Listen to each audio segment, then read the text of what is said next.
video of an interview of the CEO of General Motors, and it just never ceases to amaze me the audacity of company, corporate America's CEOs.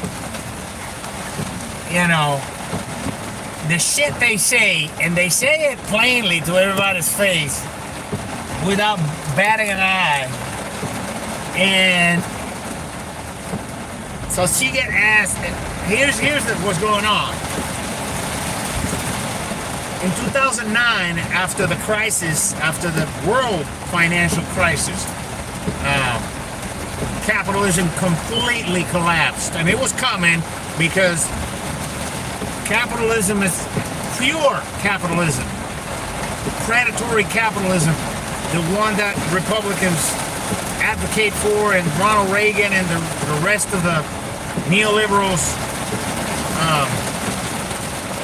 or neocons or whatever they preach is that just let corporations make and the rich people make as much money as possible without any type of obstacle, put out all the stops, and eventually some of the money that they pilfered and some of the money that they exploited from the workers will trickle down. Well, we all know that's bullshit. They're never going to let go. They never want that. They're fucking greed junkies is what they are. Corporations and the mega rich and everywhere. So we need control. So the reason we collapsed in 2008 as a planet, capitalism collapsed, was because of pure greed, because of, I believe they're called collateralized disbursement obligations or options. All it is, it's a Ponzi scheme, legalized Ponzi scheme that says what they did was they used subprime mortgages, and subprime mortgages are mortgages that are done to people who have low credit scores, banged up credit. So they use those pools of low credit, subprime mortgages, thousands and thousands of these mortgages, people who had these mortgages, they gave anybody a mortgage, and then they did mortgages on top of mortgages. There were people that had 5 mortgages on the same house, and they didn't have the income to support them, but there was no restriction on it. It was not illegal. Because the banks and the mortgage institutions and the banking institutions lobbied for that to happen. So there were some instances in which some mortgages were leveraged at a rate of 35 to 1. In 1.5 miles, take exit 82 toward Titusville East. That means that one house was worth $100,000. They used that house the mortgage on that house. They used that house as collateral 35 times.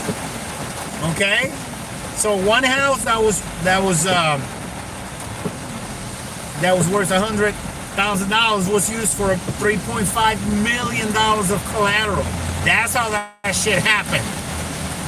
And there was nothing stopping it. That's pure predatory capitalism. So pure predatory capitalism collapsed in 2008. And us, the workers, the taxpayers, went ahead and bailed out corporations.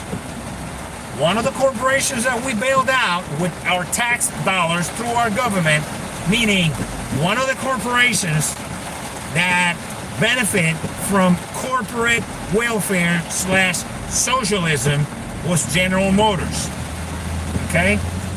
So us, society, we gave them the money so that they wouldn't go bankrupt. So they would continue to operate.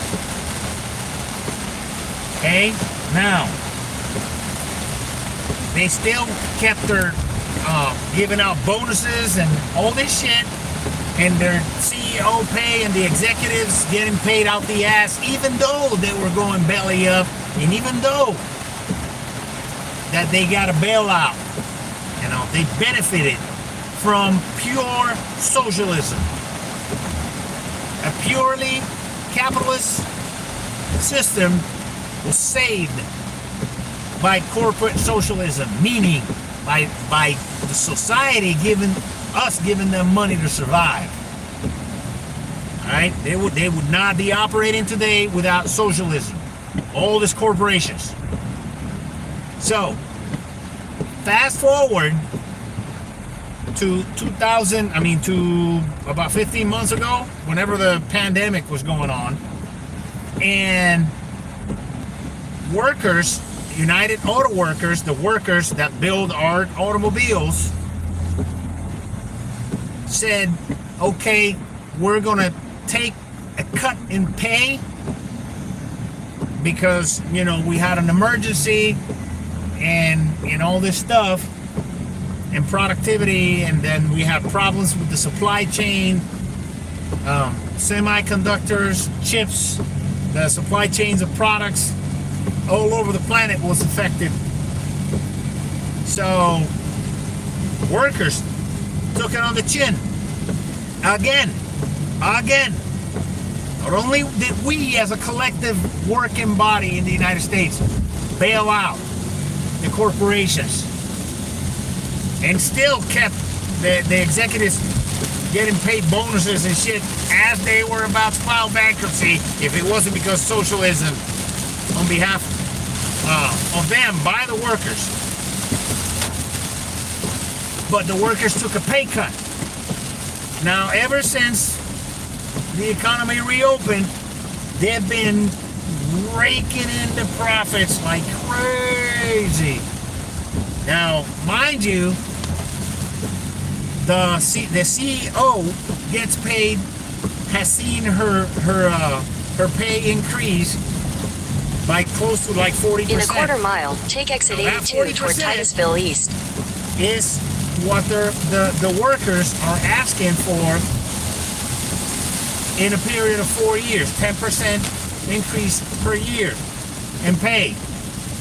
Now people say, wow, you remember, they took it on the exit chin 82, then of the keep left at the financial fork. crisis in 2008. And they also took it on the chin to save the company during the pandemic.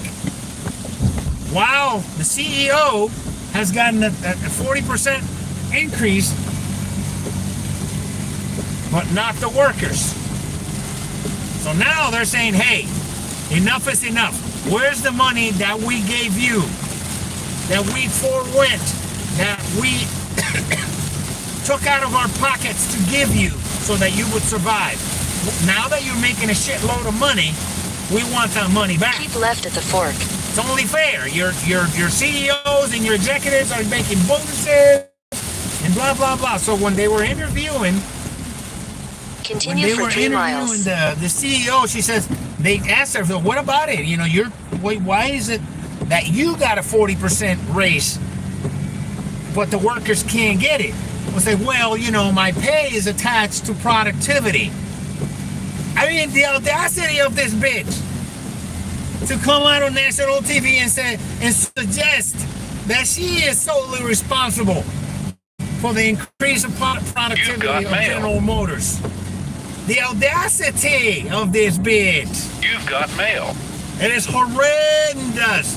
Guess who was the one who increased productivity, or who are the people who increased productivity at General Motors so that bitch could get a $30 million a year pay? $30 million a year. It was the workers. It wasn't her. She didn't increase productivity at General Motors by herself. She didn't do shit for that productivity. It was the workers. So the workers increased productivity, which in turn increased her pay by 40% to a tune of $30 million motherfucking dollars a year. This bitch gets. But she has a problem paying the workers after the workers paid her, and have been paying that corporation for I don't know how long. It's just evil, man. You know, and then they have the audacity to call the workers, the person who makes $30 million a year. That one person who makes $30 million a year, because of, admittedly, what she said it herself, because of increases in production. She didn't increase production by herself. She didn't do shit. It was the workers. It was the workers who increased the productivity of General Motors and produced ungodly amounts of profit for General Motors. Now that they propped up, took money out of their pocket to keep the company alive, increased productivity so that bitch could take $30 million a year and put it in her pocket. Now they're not, according to General Motors executives, they're not deserving of the increases that the executives enjoyed. See? So who's the fucking greenball? It ain't the workers, man. They've been giving and giving and giving and giving. It's time to pay them. Now they're saying, oh, move it to Mexico. Okay, fuck you, take it to Mexico. Let's see who the fuck you're gonna sell your shit to. Cause you sure as fuck ain't gonna sell it to us. We ain't gonna buy it. We'll buy some other shit. You see how you do. Go, take it to Mexico and produce it over there. You see what happened. You think Detroit having a tough time getting out of the shithole? Corporate America put it in. Go ahead and move your shit to Mexico. You'll see what happens. It ain't gonna go like you think it's gonna go. So, you know, they better pay up and stop this shit. They better pay up. Because the workers are the only ones who make this nation move. It ain't the corporation, because if it was up to corporation, they've already done it. They've replaced 85% of the manufacturing jobs with automation. So it's up to the workers. So you want to play with fire, go ahead and fuck around. Fuck around and find out what happens. Play stupid games, play really stupid games, win really stupid prizes.